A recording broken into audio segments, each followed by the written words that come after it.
अखिल के स्टाइल पर प्रिया फिदा हो गई। उसके जहन से अखिल की तस्वीर जा ही नहीं रही थी। आज पार्टी में कितने अदब से उसने प्रिया को डांस के लिए प्रपोज किया था, वो मना नहीं कर पाई। उस छुअन की मदहोशी अब तक उसकी सांसों में घुली थी, पर मन का एक कोना लगातार उसे हिदायतें दे रहा था। नहीं, उसे इस तरह किसी की ओर खिंचाव महसूस करने का हक नहीं बचा है। वो रोहन को हाँ बोल चुकी है। सिर्फ हाँ ही नहीं, उसका और रोहन का रिश्ता अब बहुत आगे बढ़ चुका है। बचपन से जानती है रोहन को। एक मोहल्ला, घरों का एक जैसा रहन सहन, एक जैसे सुख दुख, सब कुछ एक जैसा है उसमें और रोहन में।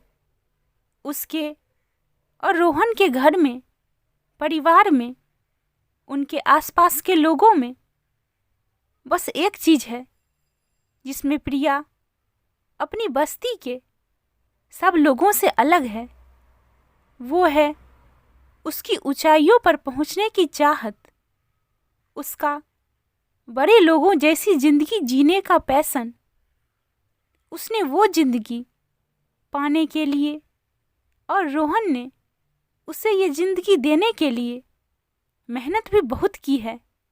जी तोड़ पढ़ाई करने और जाने कितने कंपटीशन देने के बाद दोनों को ऐसी नौकरी मिल गई है कि अब दोनों मिलकर एक अच्छी जिंदगी जी सकते हैं, डब्बेनुमा घर से निकल सकते हैं, एक ऐसा घर किराए पर ले सकते हैं जहां 2 कमरे हों, अपनी रसोई और अपना बाथरूम। आज रोहन उसे ऐसा घर दिखाने ले गया। उसे पसंद आ जाए तो शादी की तारीख निकाली जाए। शादी हो तो दोनों का वो सपना पूरा हो, वो सपना जो दोनों बचपन से देखते आए थे और उन्होंने पहली बार तब साझा किया था जब पहली बार रोहन ने प्रिया को आई लव यू कहा था। दोनों के घर की हालत लगभग एक जैसी थी।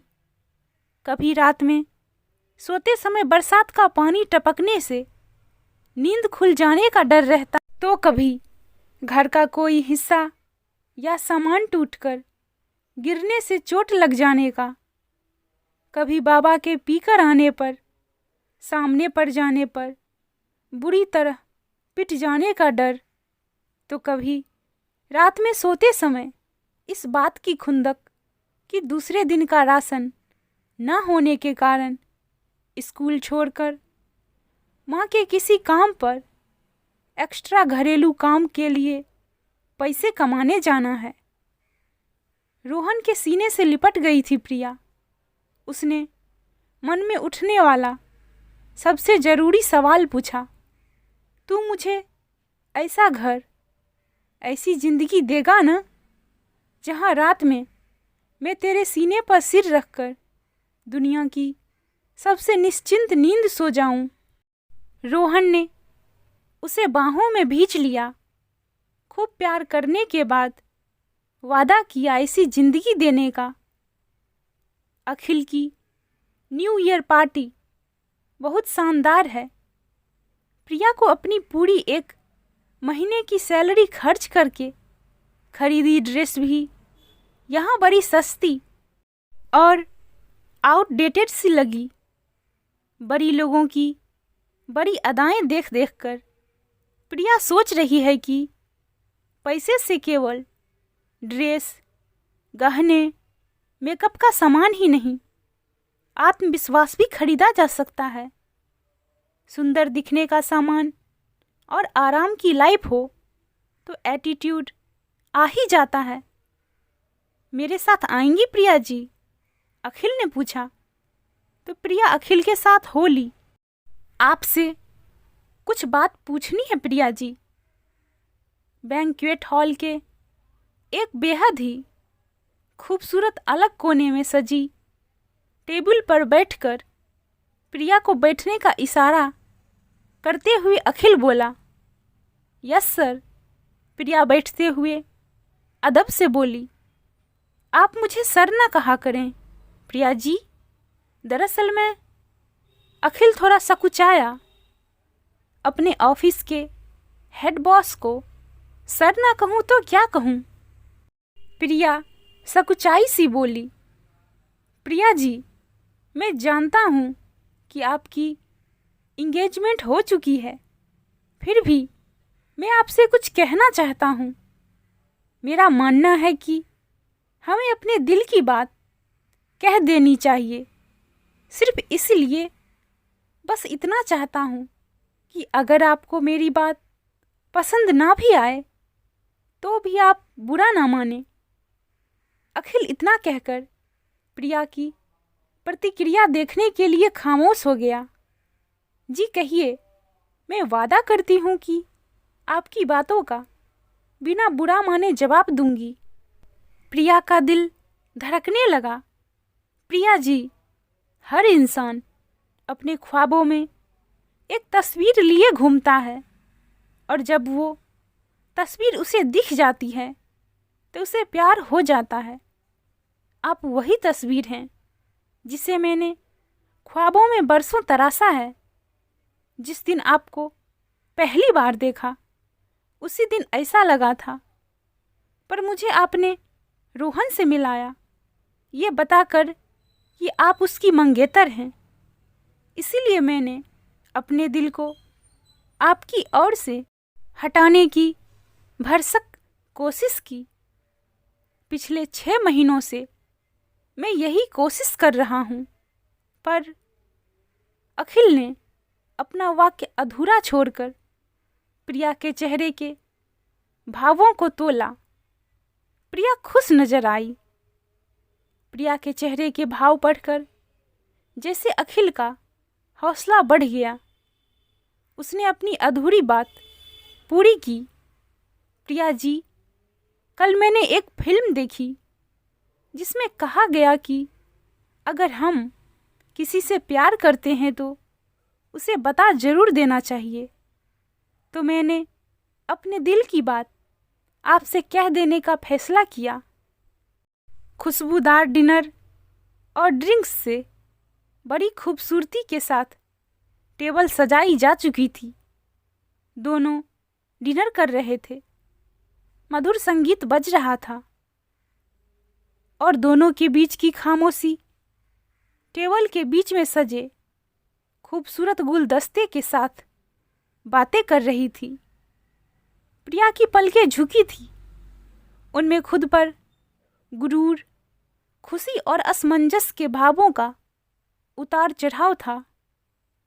उठने से पहले अखिल ने एक खूबसूरत सी डिब्बी उसकी ओर बढ़ाई और एक बार फिर अपने दिल की बात कही। प्रिया जी, अगर आपको मेरा शादी का प्रस्ताव मंजूर हो तो कल ये अंगूठी पहनकर आइएगा। बस अपने फेवर में एक ही बात कहूँगा, भला की खूबसूरत हैं आप, और जो चीज़ जितनी नायाब और नाजुक होती है उसे उतनी ही हिफाजत से रखना चाहिए। मैं आपको वो हिफाजत दे सकता हूँ। अखिल के जाने के बाद प्रिया ने डिब्बी खोली। चमचमाती महंगी डायमंड रिंग देखकर उसकी आंखें चंधिया गई। शादी इतनी धूमधाम से हुई कि उसे देखकर बस्ती में सबकी आंखें चंधिया गई।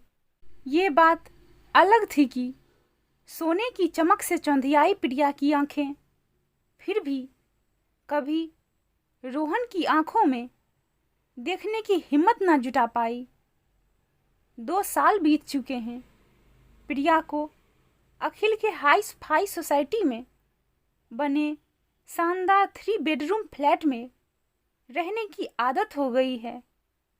बहुत जल्द उसने अखिल की सोसाइटी में रहने और जीने के तौर तरीके सीख लिए। अखिल के कॉन्टैक्ट्स में कोई भी कभी जान नहीं पाया कि प्रिया का बचपन कहाँ और कैसे बीता। ये बात अलग है कि प्रिया की सुकून वाली नींद का सपना एक दिन में ही पूरा नहीं हुआ। कभी कोई पार्टी होस्ट करने का टेंशन, तो कभी अखिल को सुबह की फ्लाइट पकड़नी होती, कभी वो मीटिंग से लेट नाइट पी कर आता। तो ऐसे में रोमांटिक तो होता है, पर अपना मतलब पूरा होने के बाद ऐसे बितकता है जैसे वो उसे खा जाएगी। अखिल की किसी क्लाइंट के साथ नज़दीकियों का शक भी कभी दोनों के बीच साया बन जाता है, पर दोनों एक दूसरे के बिना रह नहीं सकते।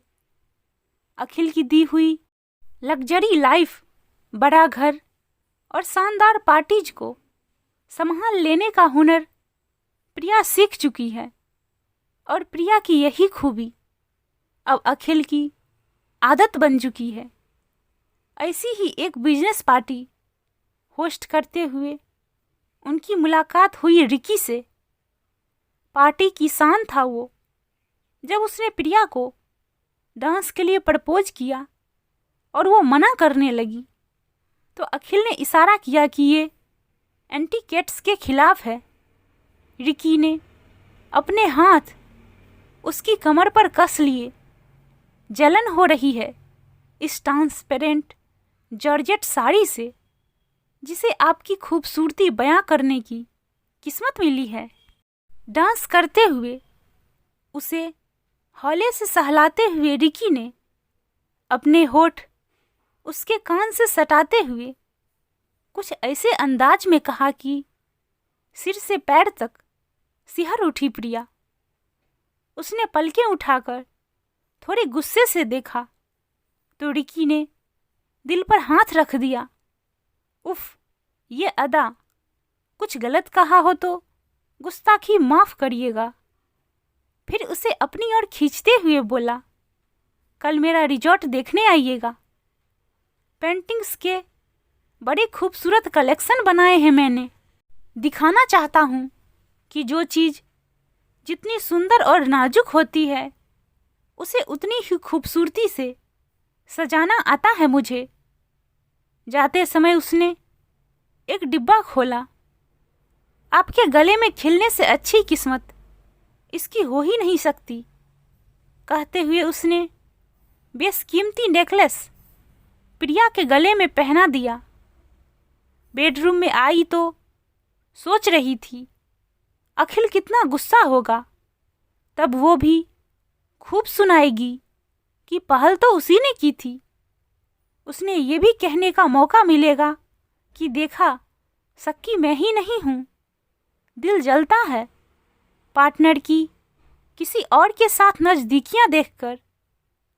पर जैसा उसने सोचा वैसा कुछ नहीं हुआ, बल्कि नशे में धुत अखिल ने उसे बाहों में कस लिया।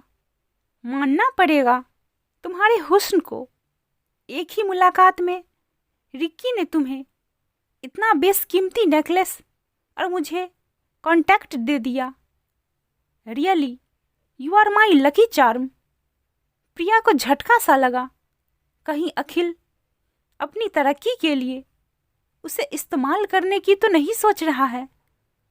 अखिल मुंह फेर कर सो गया, पर नींद प्रिया की आंखों से कोसों दूर थी। कई चिंताएं मन मथ रही थी। उसे रोहन के साथ देखा, उसकी बाहों में सुकून से सोने वाला ख्वाब बहुत याद आ रहा था। उसे पता था प्यार का ये ख्वाब अब कभी पूरा नहीं होगा। कहानी पसंद आए तो please subscribe, share and like.